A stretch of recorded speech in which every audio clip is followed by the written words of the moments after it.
Hello చెల్లె. Hello అక్క, ఏంటి అసలు ఈ మధ్యలో ఫోనే చేస్తాలో? ఎట్లున్నావు? ఏం బాగుండడమే చెల్లె, అస్సలు మంచిగా లేను. మీరు బాగున్నారా? అందరం మంచిగానే ఉన్నాం అక్క. అయినా బావ ఏదైనా జాబ్ చూసుకున్నాడా మరి? ఏం జాబ్ లేదు, ఏం లేదు. రోజు తాగొస్తాను, ఇంట్లో డొల్లు పెడుతున్నాడు. అట్లయితే ఎట్లనే అక్క, మరి ఇటు తాగుడు బంద్ చేస్తలేడు, జాబ్ చూసుకుంటలేడు, ఎట్లా మరి? ఏమోనో చెల్లె, ఇంట్లో మొత్తం ఆయన ఇష్టరాజ్యం అవుతుంది. ఇన్ని రోజులు తాగడమే అనుకున్నా, ఇప్పుడు నమ్మే చేయి కూడా వేసుకుంటున్నాడే. రోజు డొల్లు పెడుతున్నాడు నాతోటి. మొత్తం నా గురించి మాట్లాడుతుంది కదా.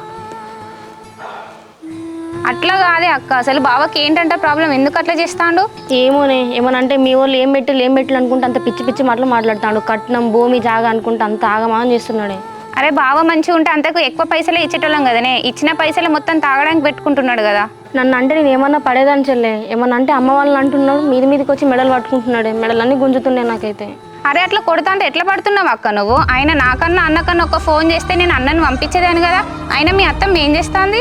వద్దు చెల్లె, అన్నకు చెప్పకే. అన్నకు అసలే కోపం ఎక్కువ. అత్తమ్మ ఏం చేస్తుంది? నన్ను కొడుతున్న ప్రతిసారి వచ్చి మధ్యలో అడ్డుపడుతుంది. అత్తమ్మను కూడా నెట్టేస్తున్నాడే.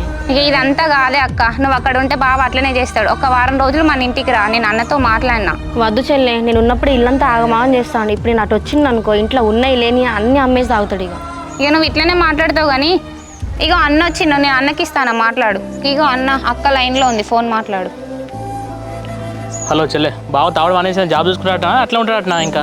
ఏమో అన్నయ్యగా, ఆయన ఎప్పుడు మారుతాడో ఏమో అస్సలు అర్థం కావట్లేదు. రోజు తాగడం, గొడవలు పెట్టడమే. ఏహే బావని లైట్ తీసుకొచ్చలే నువ్వు. ఇగో నేను రేపు వెళ్ళినా ఇంటికి వస్తా, ఒక వారం రోజులు ఇంటికాడ ఉంటావు, సరేనా? ఏ వద్దన్నయ్య, ఇప్పుడు వస్తా అంటే పంపడు. మళ్ళీ అంతా లొల్లిలు వద్దులే. బావ తాకుండా తిరుగుకుంటా ఊళ్ళో అట్లే ఉంటాడు. ఆయన వెనకేసుకొచ్చుకుని నువ్వు అక్కడే ఉండు. ఆయన ఒక 10 రోజులు ఇక్కడికి వస్తానే కానీ అర్థమవుతుంది ఆయనకు. ఇక తప్పదన్నా, చేసుకున్న కర్మకు అనుభవించాలి. ఇక మాట్లాడు ఫోన్లా. నేను పన్న చూసి మొత్తం ఉన్నాయి లేని మొత్తం నా గురించి చెప్తాను అనే మీ వాళ్ళకు.